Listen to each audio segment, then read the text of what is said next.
back, dear art lovers. We are finding ourselves again in this gorgeous art garden, admiring that huge, magnificent, among many others of these trees, this huge, magnificent tree of watercolor art, enjoying its blossom and fruit. And today we are going to enjoy more blossoms and fruits of this magnificent garden and experience again, yet again, that special feeling of visual happiness that only true and sincere and good art can provide. So let's go.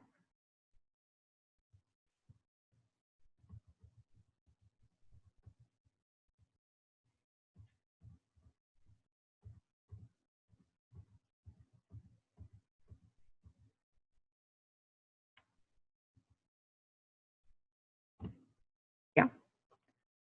Henri Matisse. You're gonna laugh at me, but I have to tell you that when Henri Matisse started his life, he studied law. So yes, this is another genius who started his career as a lawyer. He didn't become a lawyer yet. He became sick when he was 21. And when he was in the hospital recovering from operation, he decided to entertain himself with making art. Can you imagine what would happen if the surgery didn't occur? If a young 21 years old Henri Matisse was not bored and didn't pick up the pencil, we wouldn't have Henri Matisse to look at. I place as the first image this one. It is watercolor paint preparing etude for his much later created cutouts. We'll get to it. But for now, let's look at those paintings. This one, for example, and this one, because when he started studying, he didn't study too much somehow. He just hung out with other good artists, for example, with Dali and others, and they would show their artwork at Paris art salons periodically. And one of the critics called them, I will not pronounce this French name because I'm not good in French, but from that name, what has come to us, the name of the movement called Fauvism. Fauves, wild people, they were wild. Yeah. Look at this painting and you will understand, yes, that art critic had all the reasons after having all these decent watercolors and paintings created before Matisse's paintings of that kind and his fellow artists. Of course, he had all reasons to call them wild. Look at this. By the way, Matisse appreciated very much works of artists who worked before him and when he was young and not yet well doing financially. He, however, bought a little piece created by Cézanne, a little piece created by Gauguin, and a little piece created by Van Gogh. And then, of course, as many others, he went to Italy and he made acquaintance with Picasso. And I don't know if it was there or it was already when they came back to Paris, they exchanged their pieces, barter. Between artists, it happens. We just give each other a little piece of our art, so we thank each other for each other's art this way. And Matisse started his very special way. a very special way into the history of art of humankind. He was very thoughtful. He tried, as he wrote it himself, he tried to distill the approach to paint. That's why we are saying that Cézanne influenced Matisse. This is a very similar approach, though results are different. Distilled his approach while painting to the point that the image created within his picture, on his paper, on his canvas, is serene and has the warmth of the primary, of that prime image that triggered the artist uh, before the artist started creating his piece of art. Again, when we were mentioning the relationship between the world, the artwork, and the artists, and the artwork, that triple relationship, probably Matisse is one of the best examples of that. I am encircling that watercolor, one of the portraits that Matisse created, because it is seen how it is built, how the color is singing with other color, how the shapes of the brush strokes are contributing to the whole structure of the piece, to the mood of the piece. And the stripes here, and the leaves here, and we are going to our next slide.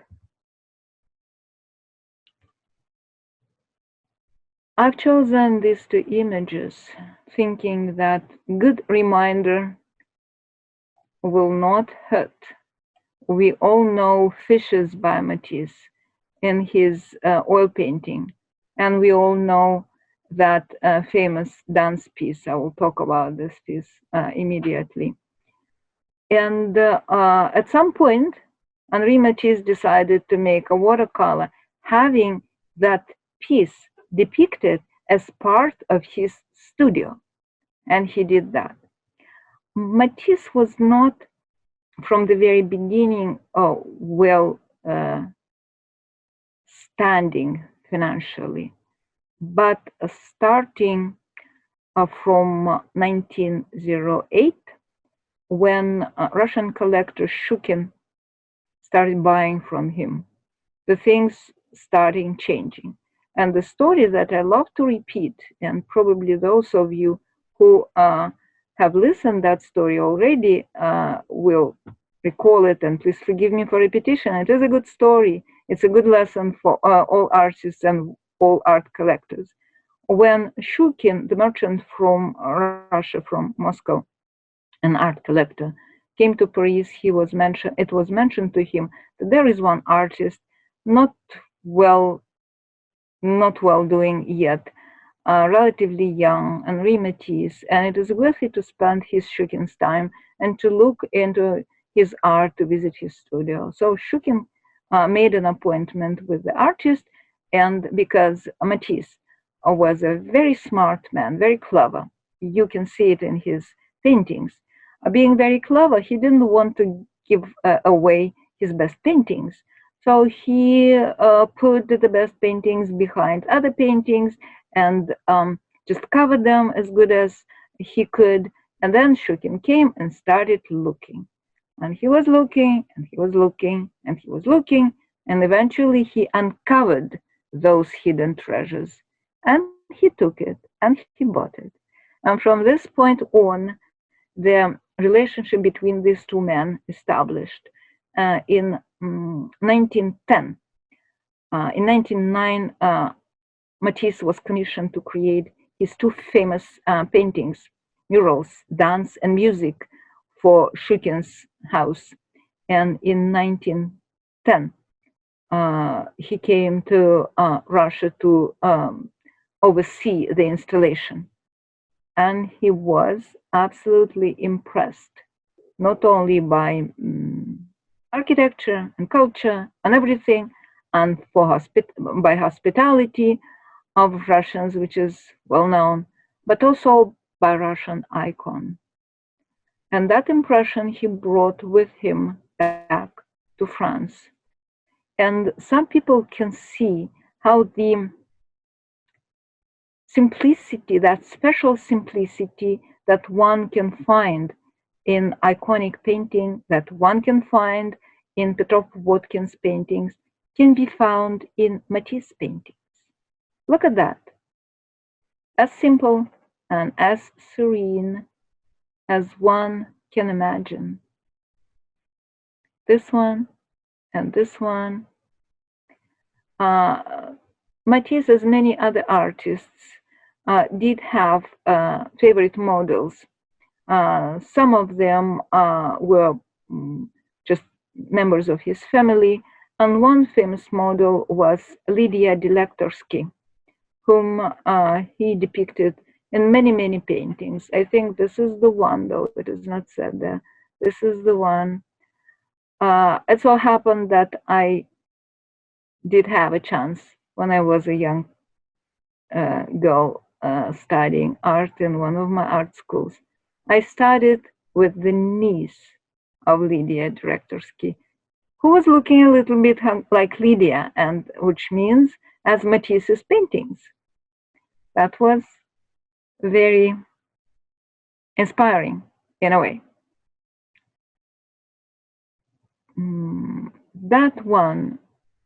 That piece gives us a sense of what eventually Matisse would create. Let me see if I have more of it. No. So let's get back to this piece, and let's get back to another piece in the very beginning of the first slide, this one. Those of us who more or less know about Henri Matisse's work know that in his late years he became ill, bound to wheelchair, and he couldn't paint because he couldn't hold the brush.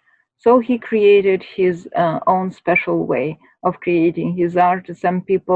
Some art historians believe that possibly that part of his body of work, possibly the most impressive. I do not know. I love Matisse in many ways he presents himself, but what came out from this etude, one of cutouts that we hopefully will have a chance to observe in one of our presentations, was really amazing. So the purification, the distilling, the warmth of the impulse triggering the want of the artist to create is here. It is Henri Matisse who once mentioned that in painting, in portraying, for example, should be not copying, but likeness. Likeness. All right. Oh, after we were enjoying the art of great Matisse, we want to see what was happening in the other part of Europe. A little bit younger generation was coming to fruition. And as you can see on your screen, I especially have chosen that very piece, though it is not a watercolor, that is considered as the most recognizable piece of art created by this artist, whom you, of course, know the name of. It is Salvador Dali. And let me sneak outside a little bit because I wanted to read you the full name of that person who was born in 1904.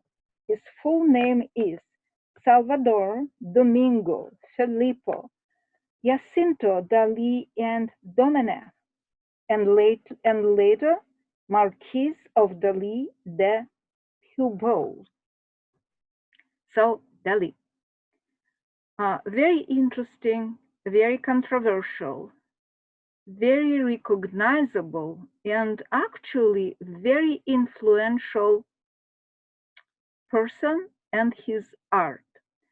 Here, after his self-portrait, which I am sure that you would recognize him right away, even without that very famous piece, because of his mustache, and not only because of his mustache, but because of the mastership of that watercolor, because it is obviously watercolor, as you can see, with all technology and benefits and looseness of the hand and precision of the draftsmanship, which he was very famous of. Before we start running through a little tiny part of his body of art, I wanted to tell you that about 20 or maybe even 30 years ago, some some council of arts and art historians came together somewhere in Europe, maybe it was in Germany, and they wanted to figure out who was the best drawer, who was the best draftsmanship through the whole history of visual art. They created the special scale to measure. They have everyone, starting from whatever you can imagine, including Leonardo, Raphael, contemporary artists, whoever you want to name. Guess whom he found the most fitting to their measurement as a perfect draftsman and drawer? Salvador Dali. Dali was born in the very small town in Catalonia. And from the very beginning of his life, he was a very special person. Very early, his artistic talent was recognized, and his father was supportive, and he sent him to the art school first in that little town of Figueres, where he was born, and where, by the way, later in his famous life, he went to live. But we'll get back to it a little bit later. And then he went to Madrid, where he started art and where he went and to meet and to make friends with all these famous people, Federico Garcia Lorca, Buñuel, and many others. And where he started to explore the different possibilities of not only being trained and very well trained as academically trained artist, but also as a contemporary artist, because he was very rebellious. He had a number of troubles in many relationships and connections, including art. So when he first went to Paris, he got invited and introduced and made friends again with the newly getting born, the movement Surrealism. Breton was just finishing his manifesto of Surrealism. And Dali embraced it, as you can see. He was very successful in that pursuit. And this very famous piece, the most famous piece of his art, which is called The Persistence of Memory. You see this melting, as it is put usually, soft painting of the watch and soft painting of his self-portrait. It is seen as his self-portrait. Can you compare it with that self-portrait? Very interesting, right? So he started his career. He was very dedicated to the ideas that he absorbed from the ideas, concepts, and writings of Freud and Nietzsche, and of the ideas of Surrealism,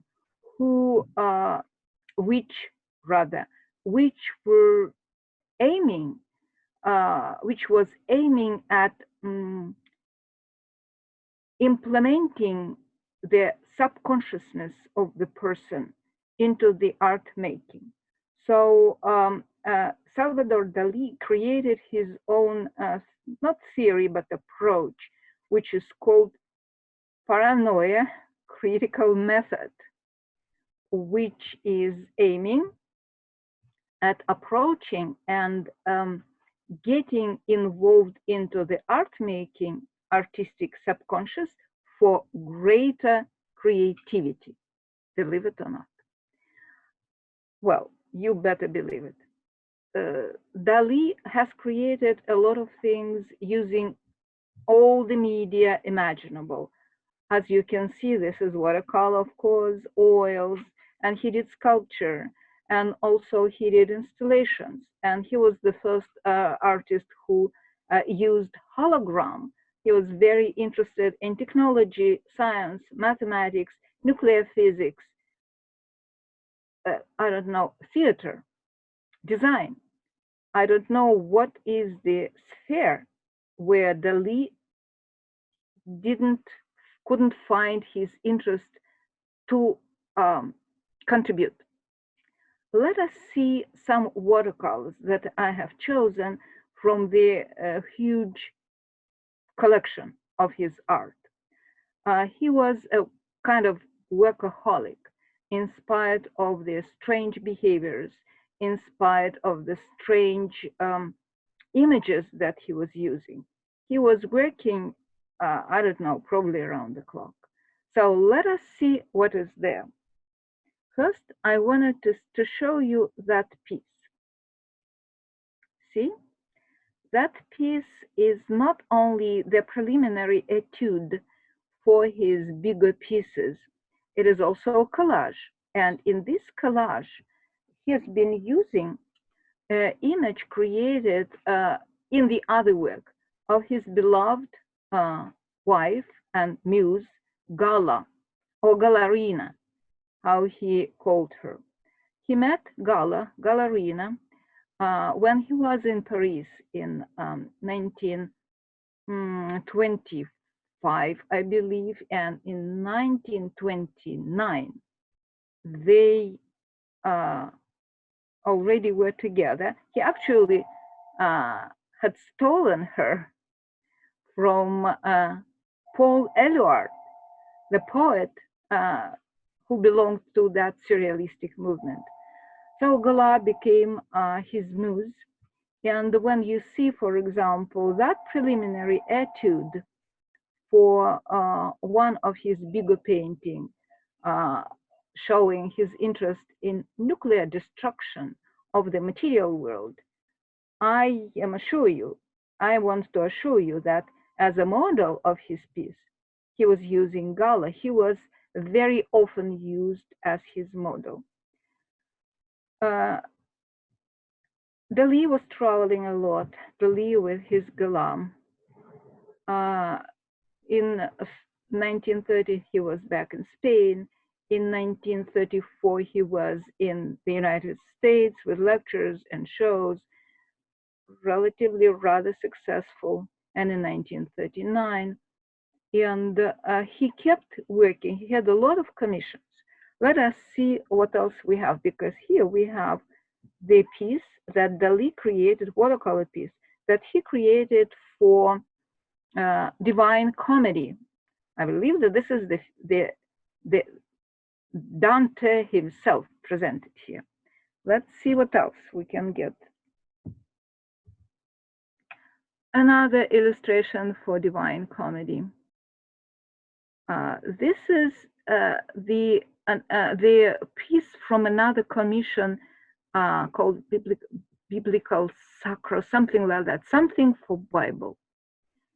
Another illustration. I want you to see how beautifully, with all the weirdness of his imagery that you can see, for example, here, or you can see, for example, there, the artist is using the medium. The medium is singing the best song possible while artist is using that material. That is another commission, by the way, on the Italian cities. This is Rome, with Dali's watercolor and pen ink work.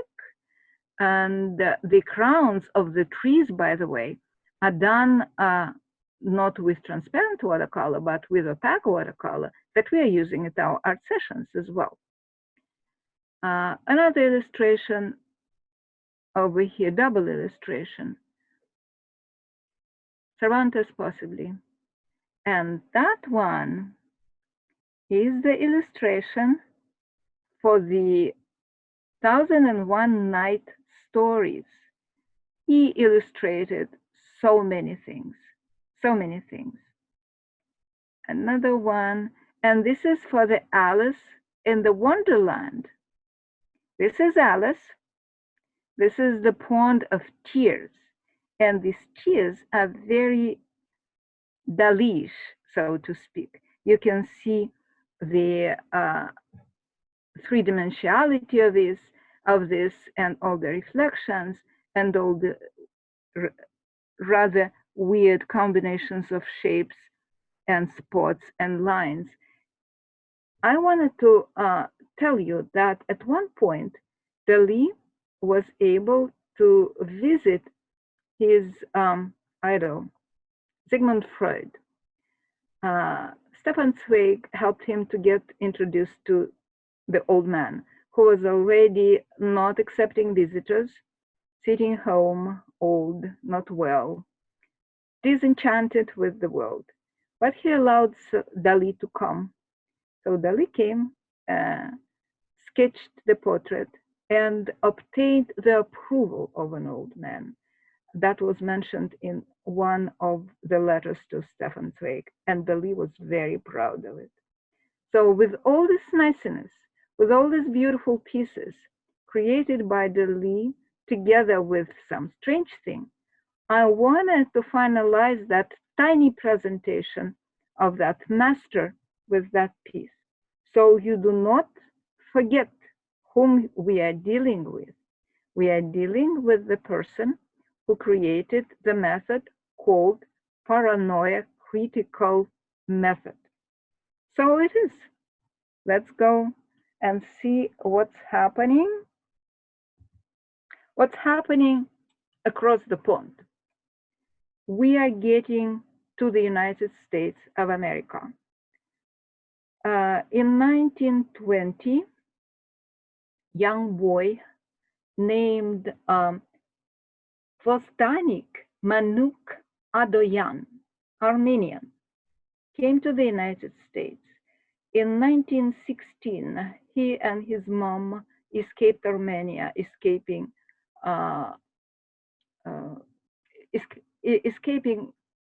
Armenian genocide, let's put it this way.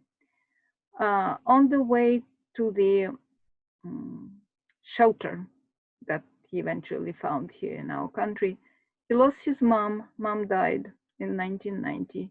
So he came to the America to join his relatives in 1920.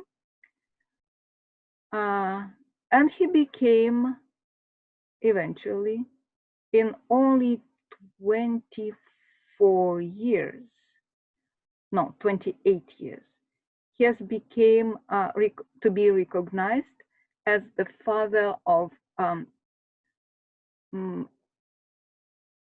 as the father of how do we call him? Abstract expressionism. The father of abstract expressionism. Let me tell you a few words about that person. First, when he started live here, he was teaching, he was painting. Very soon he moved to New York. He met new people over there. He was very influenced by Picasso and Miro and de Kooning. But when he met Matta, who, by the way, moved to the United States in 1939, Chilean architect who became painter, the point of view, the angle of seeing things drastically, dramatically changed for the person whom I named Vosdanik Manuk Adayan, because now we know him as Archil Gorky. Archil Gorky. And Archil Gorky is, yes, the father of abstract expressionism. These are few of his works. I want you to look at it. His work is especially implementing the organic forms, abstract organic forms with that sadness in it and melancholical palette, though sometimes it is very bright. It is how he painted himself. It is how he painted himself and his mom, and this is the photograph. It is how they were in the early years of their escape, not exile yet. Remember, Archil Gorky's mom didn't have a chance to come to America. And he kept repainting it because he was not happy with the first version. So he painted another version. See, they are different not only by color, but also by the position of the feet. See, they are different. I want to tell you a little story about that whole thing.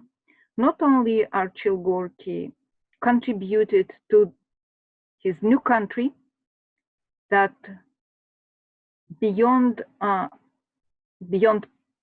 praise and price, the contribution of starting the new movement actually. But he went through a very difficult life. He had a lot of things to endure. Once I had a meeting with his niece. So happened that when I got a new assignment to my client, I came to see her and I found on the table near her bed, he was recovering from the serious illness. I found on the table near her bed a huge, big, glossy coffee table book with the name Archil Gorky. And I asked her, Florence, do you like Gorky? And she said, he's my uncle. So she told me a little bit more than you could read from the many biographies and researchers and descriptions and mentioning of Archil Gorky life. And yes, I do know, and we all know, that not only the sadness in his paintings, in his beautiful paintings in the way, is just the reflection of the sad beginning of his life. He experienced difficulties in life. He was not well by the end of his life. He didn't live long. He left his world very soon, relatively, in 1948, being sick, trying to get out from the horrible car crash. So it was not easy for him, but we have his art. We can enjoy it. We can be sad that this beauty had to be created through the experience of not an easy life, but possibly not that rare that artist is coming through difficult times to the final result of his work as a beautiful artwork for us, for the generations to come to enjoy. Thank you. Thank you, Archil Gorky, for your beautiful art. And we are going to the next person, still here in America. Yes. Right after the Second World War, soon after Archil Gorky left the scene, so to speak, there were new people coming into art.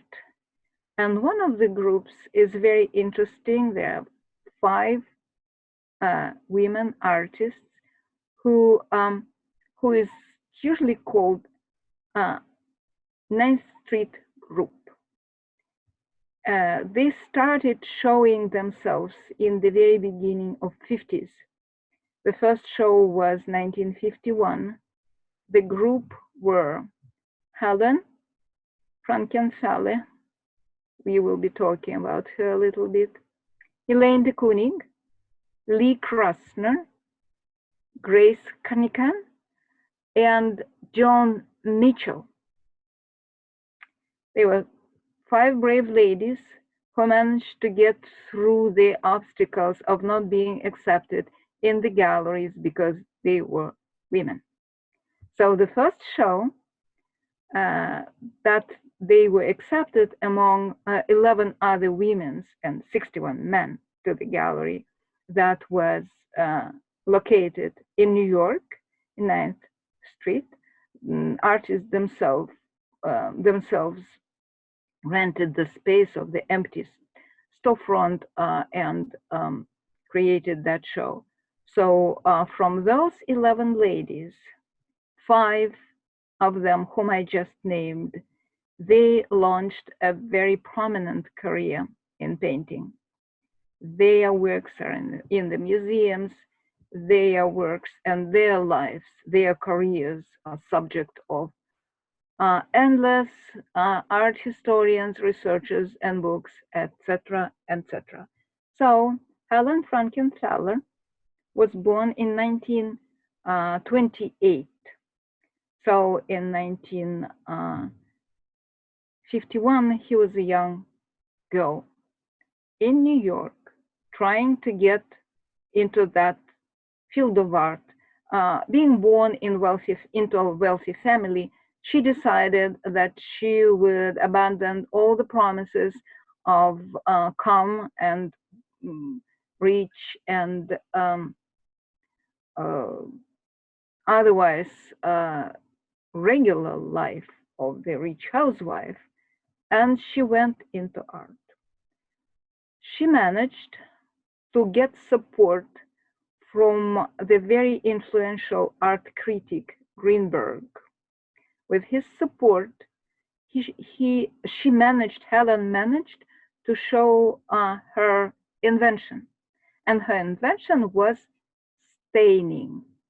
What Helen did, and you will understand why I decided to concentrate on her among those 5 very fine artist ladies. Because what she invented was just clearly pointing at her experiences in watercolor. And you see one watercolor by Helen, and another watercolor by Helen, and another watercolor by Helen. And this is Helen being a young girl, being the youngest girl is here. Here she's a little bit older, already prominent artist. Her invention was the following.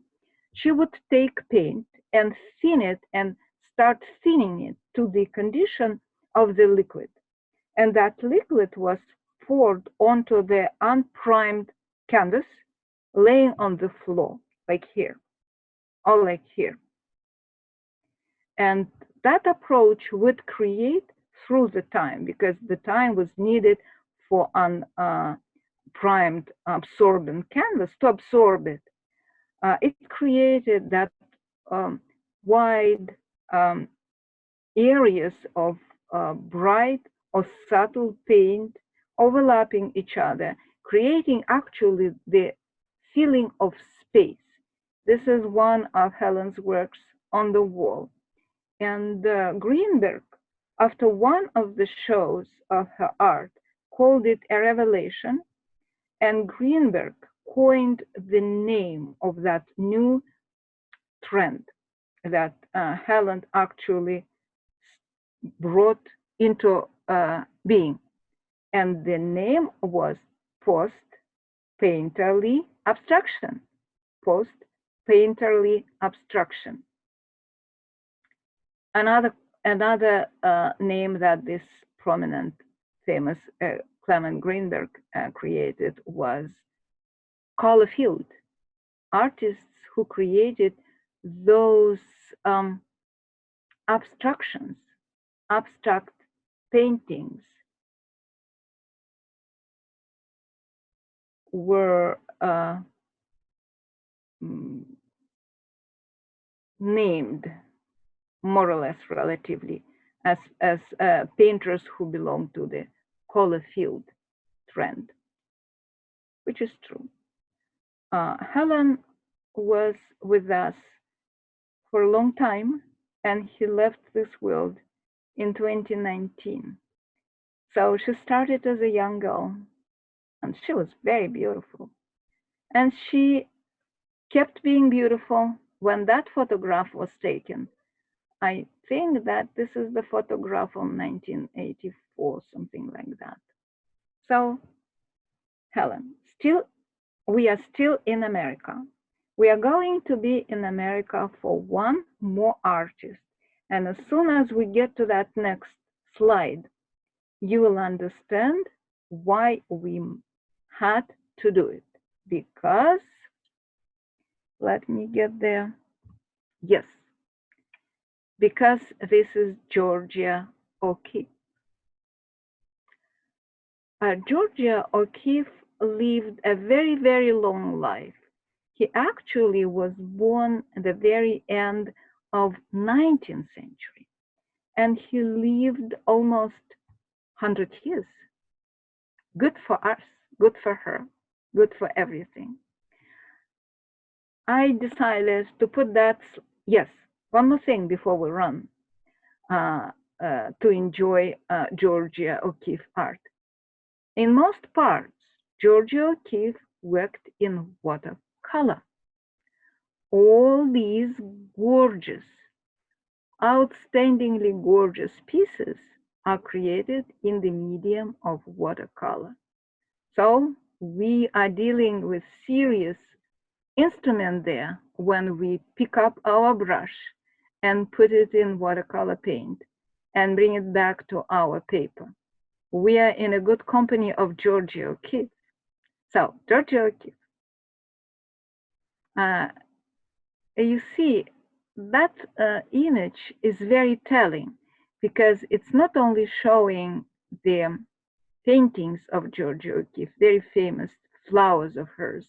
She started that trend of the gigantic flowers, gigantic objects, gigantic elements of nature taken by the artist and enlarging them into the sometimes questionable, sometimes successful pieces of art. And this is the photograph of Georgia O'Keeffe. And this is the photograph that is showing a very beautiful woman photographed beautifully. Why so? Because when Georgia O'Keeffe came to New York first time, she was trained in Chicago and other places.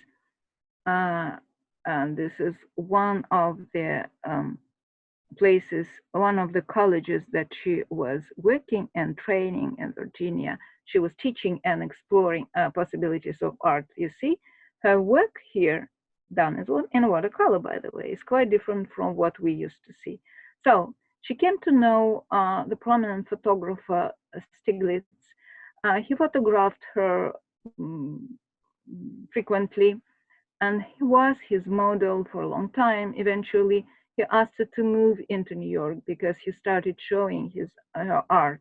The first show was in 1916, then in 1917, then more and more and more, and eventually, after making these otherwise beautiful watercolors, and this one I wanted to read you because that image, not only interesting image explaining how this artist worked her medium, but also this is a statement.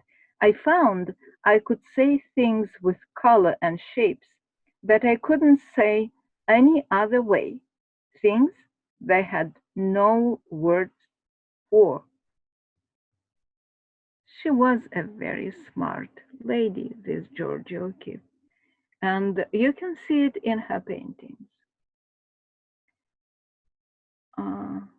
I just want us to take a minute and to take a good look at this very interesting paintings. I found them very powerful, not only because they are powerful as images, but because they bring us very close,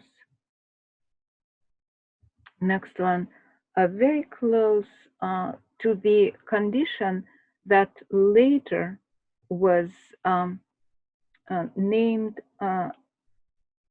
this way.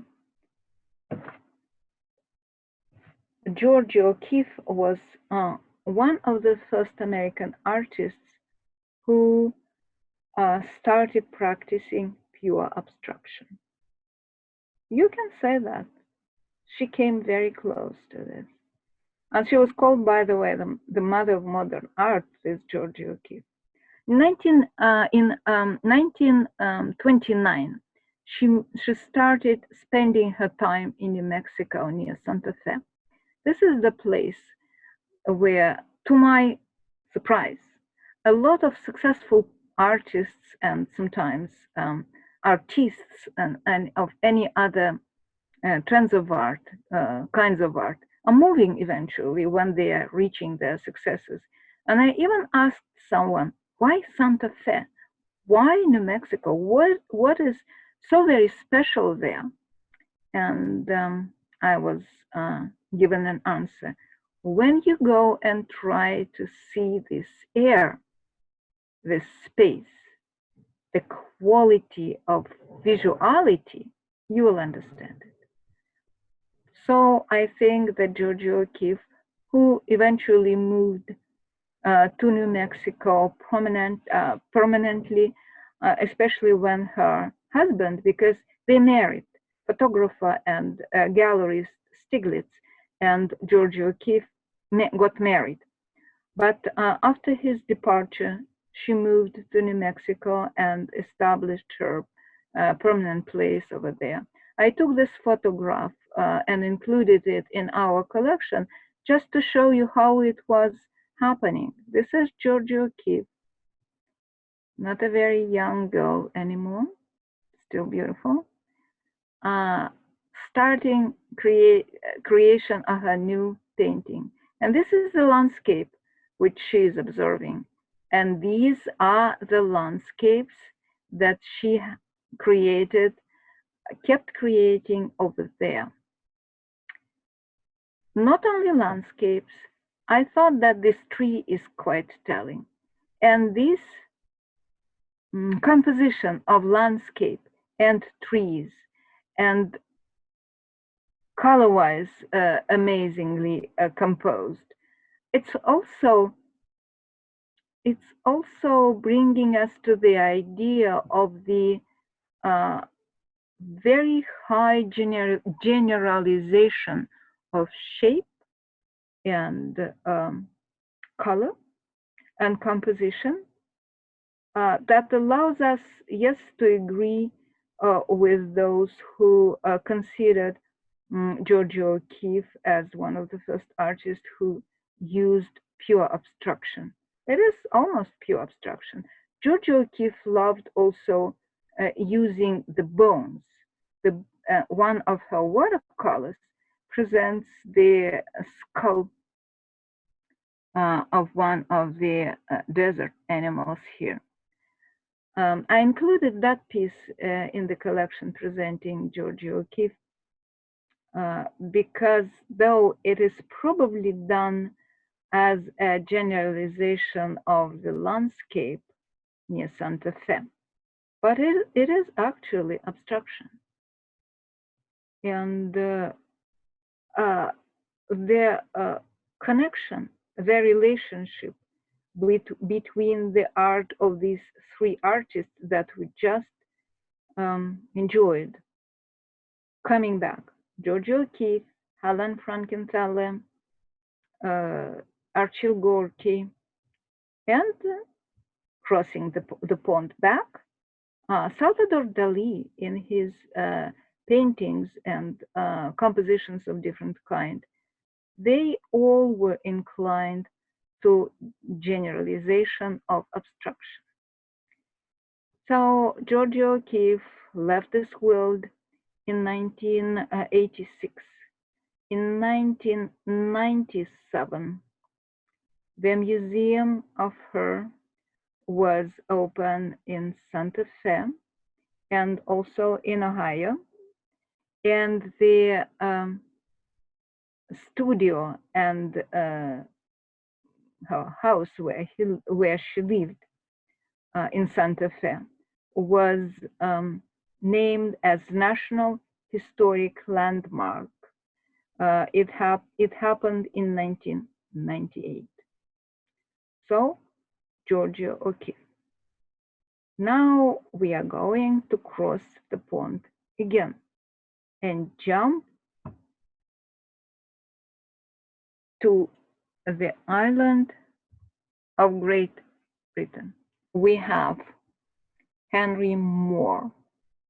You know, once I heard that there are 3 names should be named when we are talking about sculpture.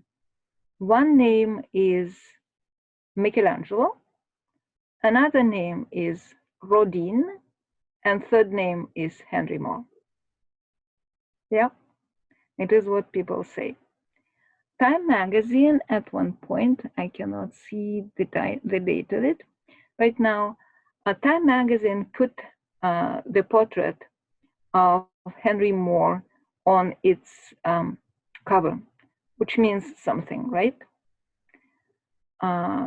He lived mostly in 20th century. He was born in the very end of 19th century in 1898 and lived through 1986. Very soon it was clear that Henry Moore would become a sculptor. He worked with sculptors and painters and exhibited very heavily. He was the one who put Great Britain and the forehead of in the first row of contemporary visual art. You hardly can find a big city respected itself that doesn't have the sculpture by Henry Moore. And I depicted 2 images presenting one of his occurring topics, reclining figure of a woman, one reclining figure with some drapery on it in the setting of urban setting, another reclining figure a little bit more abstract in the park. And wherever you go, you will find the sculptures of Henry Moore. Why I brought some material created by that great artist into our presentation? Because he was a great artist. As you can see, looking just at this watercolor paintings and looking just at this little sketch.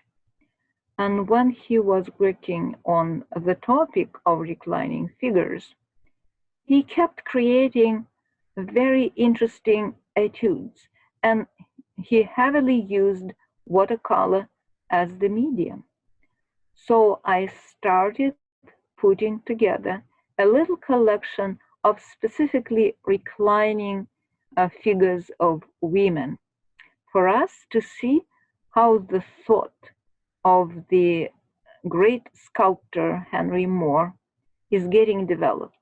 1, 2, 3. Next will be this one. There are a few more. This is the picture that tells some additional story about Moore. While being in London in the time of Second World War, he was the artist who would go to the underground shelters where citizens, where people from London was hiding from the bombing, and he would be making these endless sketches in watercolor. And he used watercolor as convenient, again, and as very informative material and language. See, it is almost a sculpture. It is actually almost a sculpture. And there are tons of them. But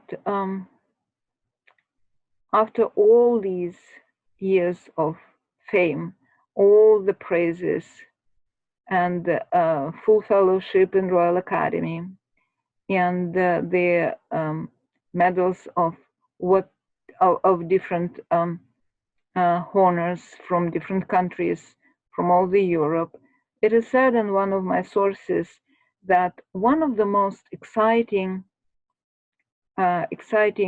things that happen with more already famous, world famous artists was when Florence, the city of Michelangelo, offered to him his space, the space of Florence, as the gallery on the open air. So great Henry Moore would be able to show his art there. And so he did. To finish that very, very short story about Moore, I've chosen the very simple and very moving watercolor he created, when he was an old man already. It was a couple of years to live yet. And he created that very poetic, very tender, very romantic watercolor paint called Early Morning of reclining woman figure. Let's enjoy it. Let's enjoy the painting in watercolor created by one of the greatest artists of all times, Henry Moore. All right, let's go to the next. And the next is our contemporary artists. I have decided to approach number of my fellow artists who work and live today.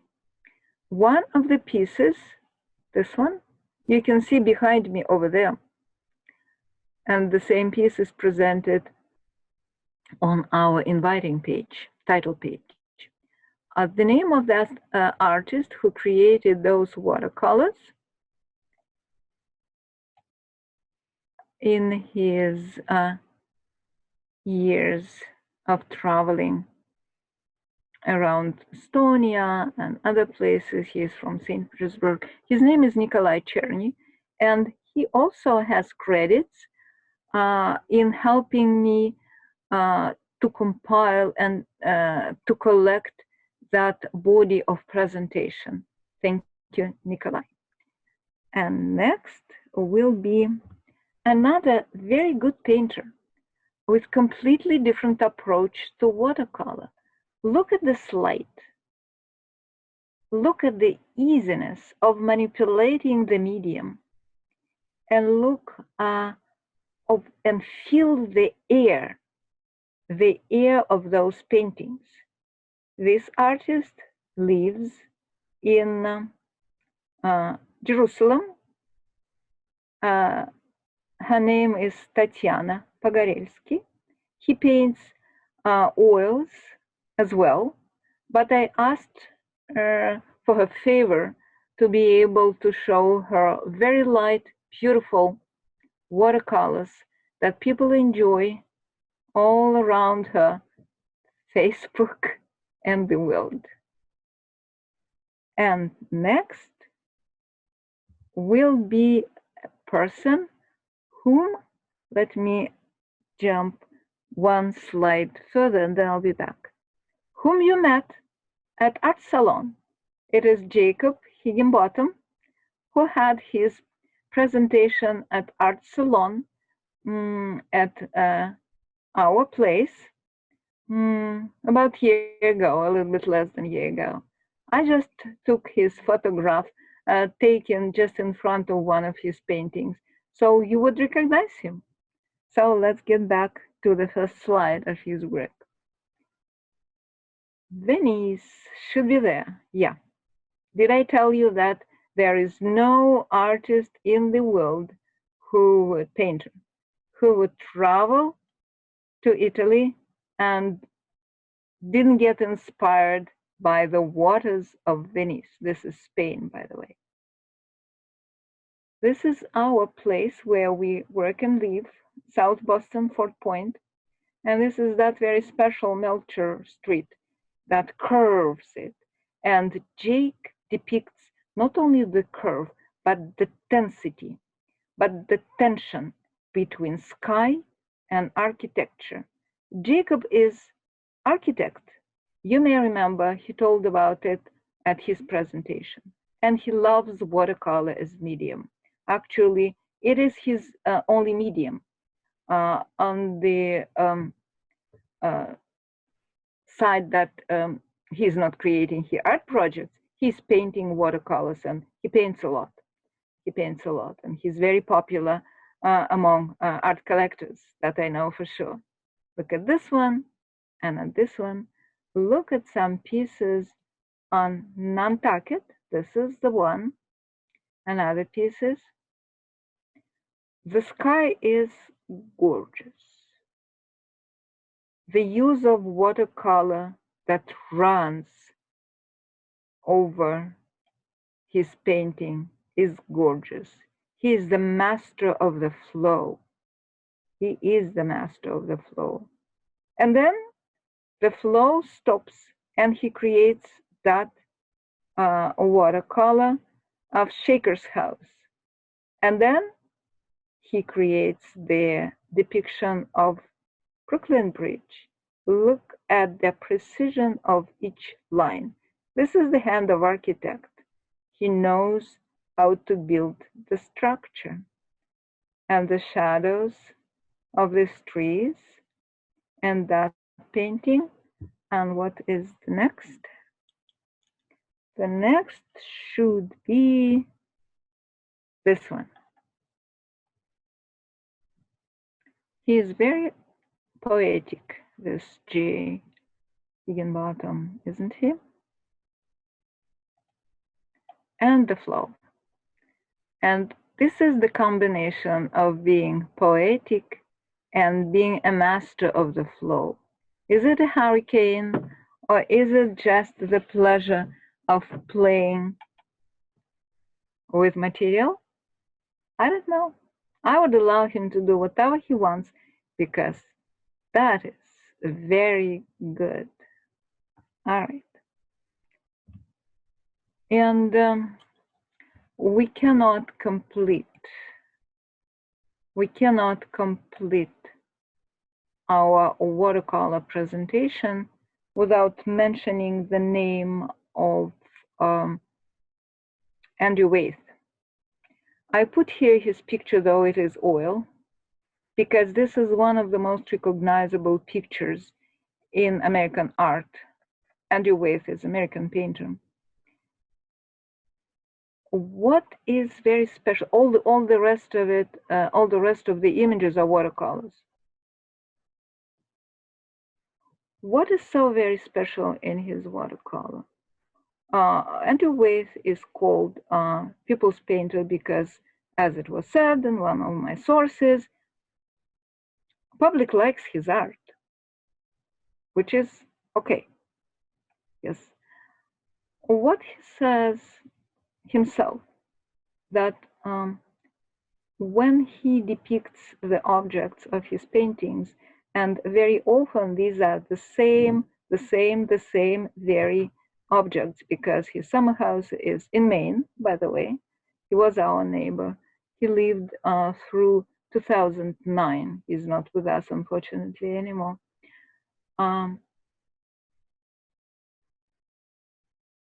He depicts the images that he wants to depict with his very subdued palette of colors, because it excites him.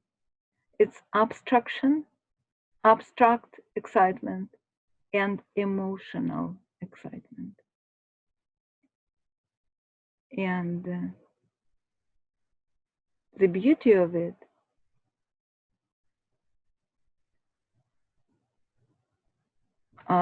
somehow doesn't get into the limitations of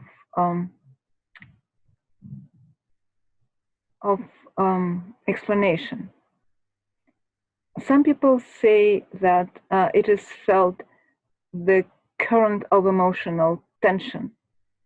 Some people say that the feeling of obstruction is in his paintings.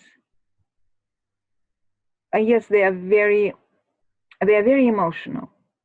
The emotion is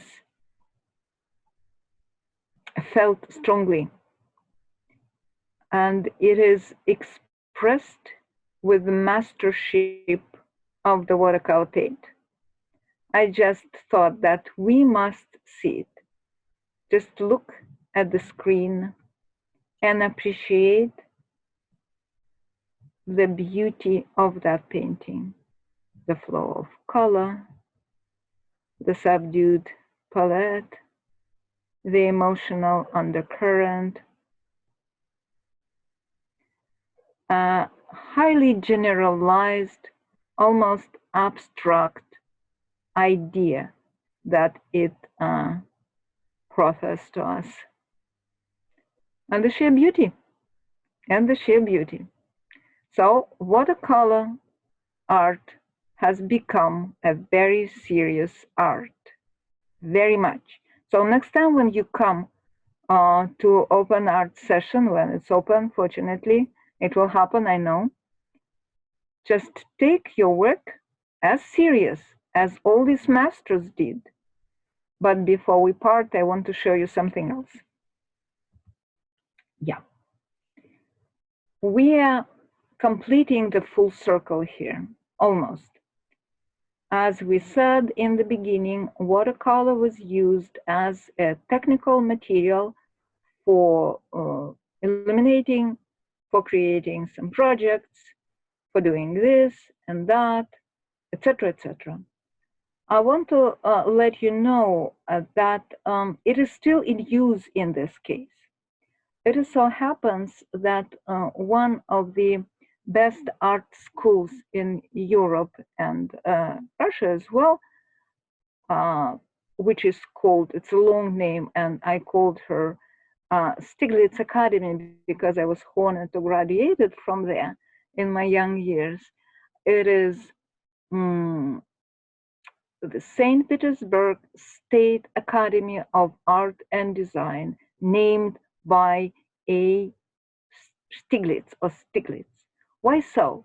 Because in the end of 18th century, in 1881, it is opened by the sheer will and great investment of that person, Baron Stiglitz, because he wanted future artists to get a good education, and he wanted to get them to good education being surrounded by an example of real stuff from all over the world. So, thus, the palace of Stiglitz Academy was built. Look at this piece. It is watercolor. It is the project of the Roman staircase would be built in one of the part of the academy the staircase to the museum of that academy. So this is the project. Look carefully. And this is the realization of that. Can you imagine a young artist who would run up and down the staircase for whatever needs and reasons, but before it created, it had to be projected. That is the project. That is the painting, very careful, detailed painting of how to build it and how to realize it. And thus it is built. This is another much simpler use of watercolor. The architect who built the building of the academy projected that street lamp, and the little person on the side is just for the scale. It could be me, because I was passing by and forth by those street lamps when I was studying there.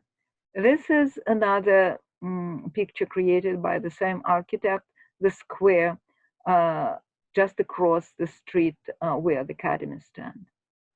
And one more very interesting example of use of watercolor. It is project created by watercolor of the little ceramic fountain holder of flowers.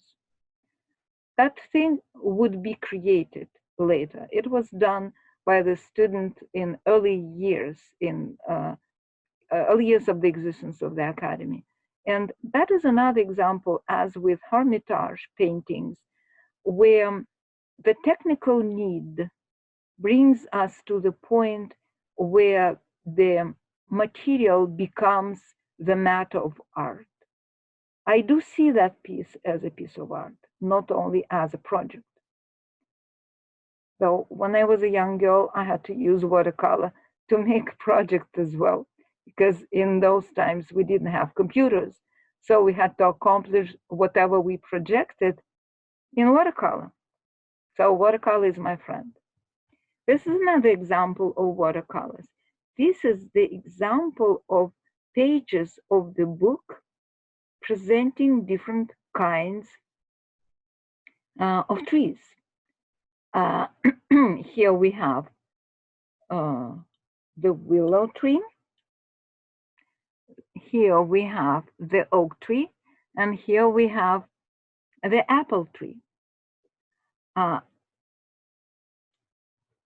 It's not created in that academy, it's just put together, because that one and this one and this one, they present the use of watercolor where neither photograph nor drawing without color can give you the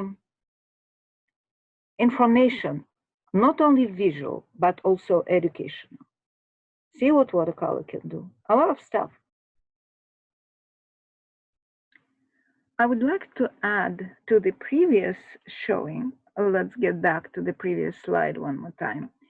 See, this is how the architects were using watercolor while creating their project.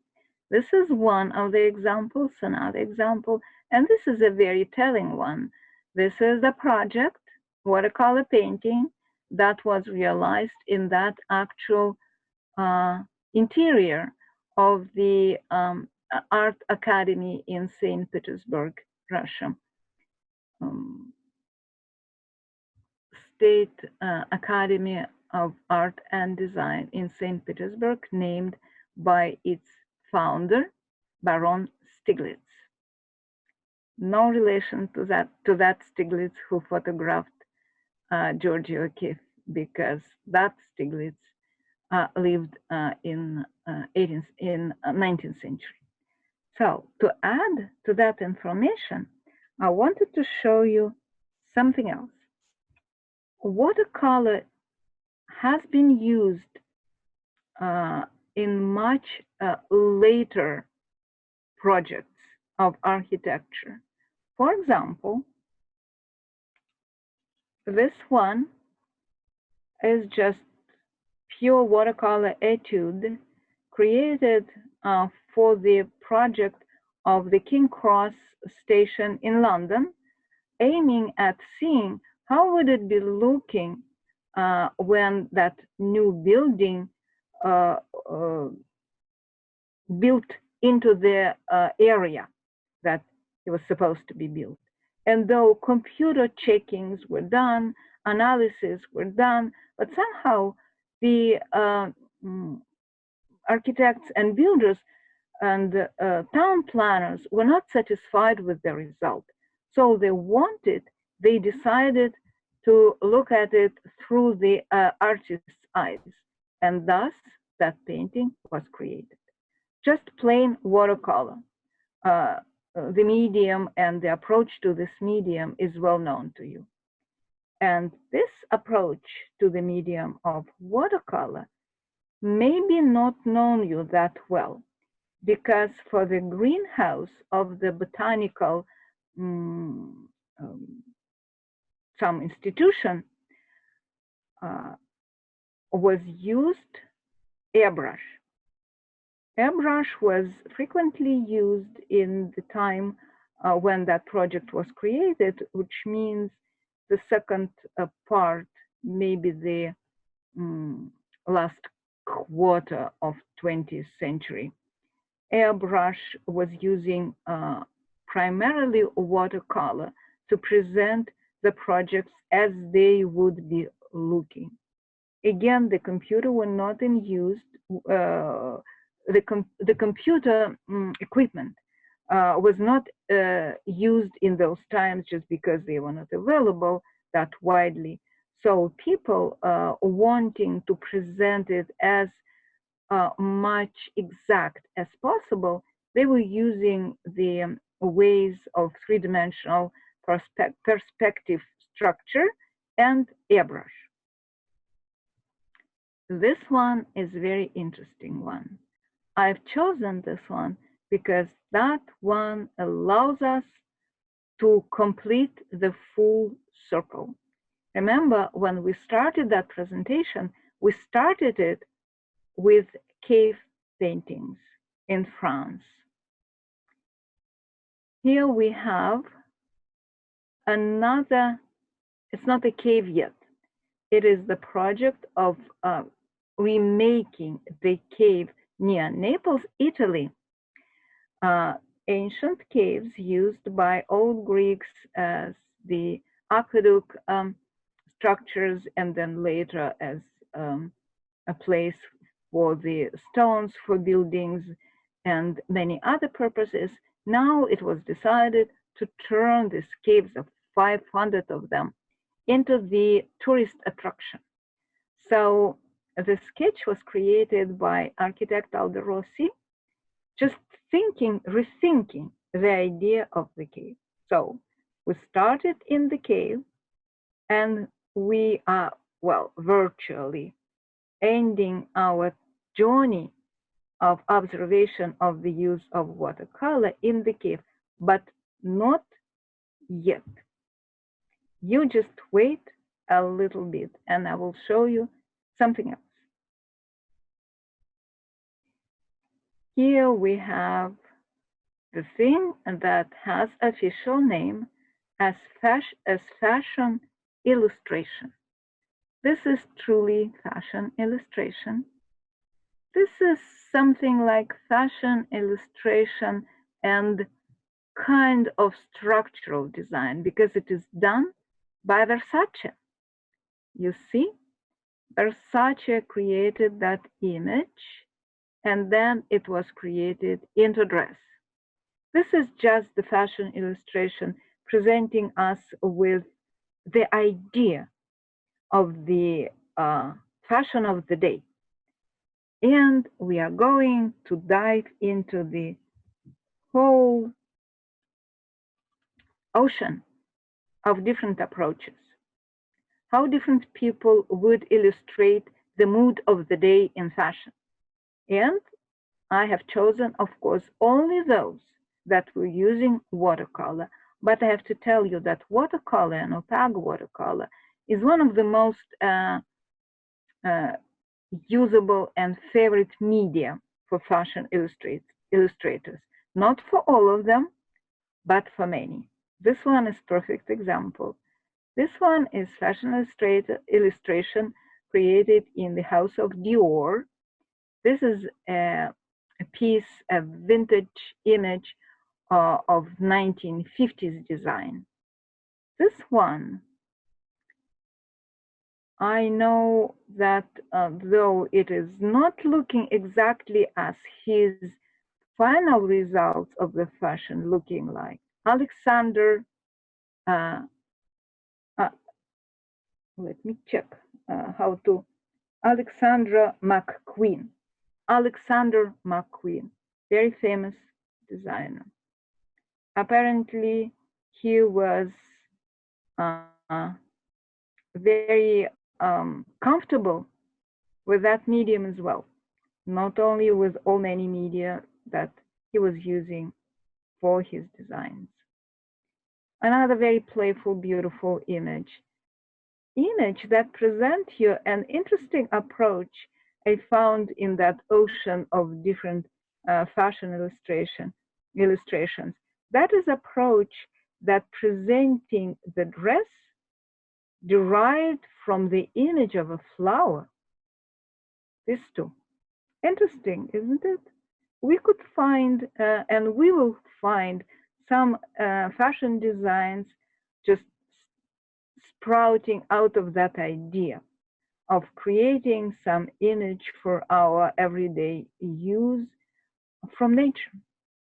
Let's see what we have next. Next we have the design created by Serbian fashion illustrator Milena Pavlovich Barili. This is one styled into the clothing of the past times. And this is the style of today, and quite powerful, quite beautiful. That one is created by Kelly Beeman for the magazine cover, for the issue of magazine cover dedicated to Beyonce.